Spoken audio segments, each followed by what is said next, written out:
So in season 3 of The Mandalorian, we know he's going to Mandalore to go bathe in the caverns to redeem himself after the transgression of taking off his helmet. But who is he going to find there, and who's going to be the main antagonist of this season? Possibly Thrawn, but I think it's much more likely that he's going to be the main antagonist of the Ahsoka show, especially since she literally name-dropped him in season 2 of The Mandalorian. Now tell me, where is your master? Where is Grand Admiral Thrawn? I'm not saying Thrawn definitely won't show up this season, but if he does, I think it'll be a very small kind of cameo and maybe something to lead us into the next phase, which could be like an Avengers-style assault on Thrawn, where he is the major player and they all have to team up with Mando, Ahsoka, Boba Fett, and whoever else they find. It could be that Moff Gideon knew that Mando was going back to Mandalore and called in some First Order comrades or something, but I think that's pretty unlikely considering Moff Gideon was the villain of the first 2 seasons, and at the end of the second season he was arrested and sent to a New Republic prison, so I think that's kind of far-fetched at this point. He would have to escape, or someone would have to break him out, and I feel like that's kind of big for the scope of this show. I actually think it makes a lot more sense if he eventually finds like the first hints of the First Order rising, and he has to go back to the New Republic jail cell and talk to a now incarcerated Moff Gideon and try to get some answers out of him and maybe do a little interrogation. Honestly, I think the most likely answer for the main antagonist of the season is going to be Bo-Katan.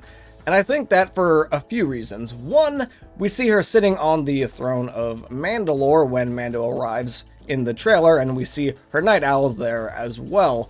And I think that we know that she wants to win the Darksaber back in combat because she feels like she has to unite her people, and the only way she can do that is by winning it in combat. She can't just be handed it again like Sabine did in Rebels, so this time she actually has to win it, and kind of what better place to win it than literally on Mandalore, where every Mandalorian left can see that fight happen.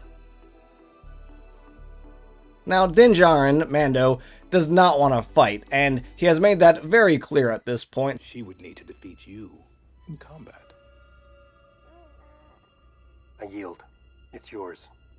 So I think he's going to start uniting Mandalorians, and he's not really going to use the Darksaber to do it, and it's kind of maybe going to prove to Bo-Katan that you don't actually need that symbol to rule all your people. You just have to be someone good and someone that they want to follow. I mean, hell, Bo-Katan's sister, Duchess Satine, was literally a pacifist and told the rest of the Mandalorians to stop fighting, and she convinced, like, most of the Mandalorians to follow her. So you don't actually need to win anything in combat to win over the loyalty of Mandalorians, you just gotta be a good leader.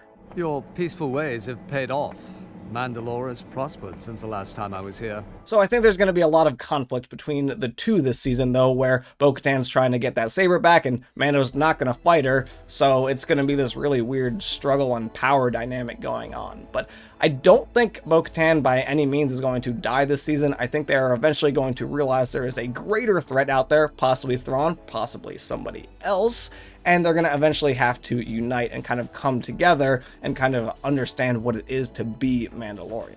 I'm not sure if this is what I think is going to happen or just what I really hope happens, but I kind of hope that we start to learn about the Grysks, who could be the next big bad overarching empire that they all have to unite and take down together. The Grysks are one of the main enemies of the Chiss, which is Thrawn's homeworld and where his people are from, and I could see a situation where Ezra has teamed up with Thrawn, and they're actually going to have to kind of recruit Ahsoka and Sabine to help form a team to take down the Grysks, which I think would just be so awesome, because we haven't really seen a huge new big bad in the Star Wars universe. We saw the Empire, really, and then after that, there was basically just the Empire, but a little less cool. So maybe that's just fan fiction that I just really want to see because I think it would be really cool. But let me know, who do you think is going to be the main antagonist of this season? Do you think there's going to be an overarching villain that's going to span multiple seasons and series? Or is it going to be, every season gets its self-contained villain? Let me know down in the comments. I'm Keegs, and I will catch you all next time for some more Star Wars content.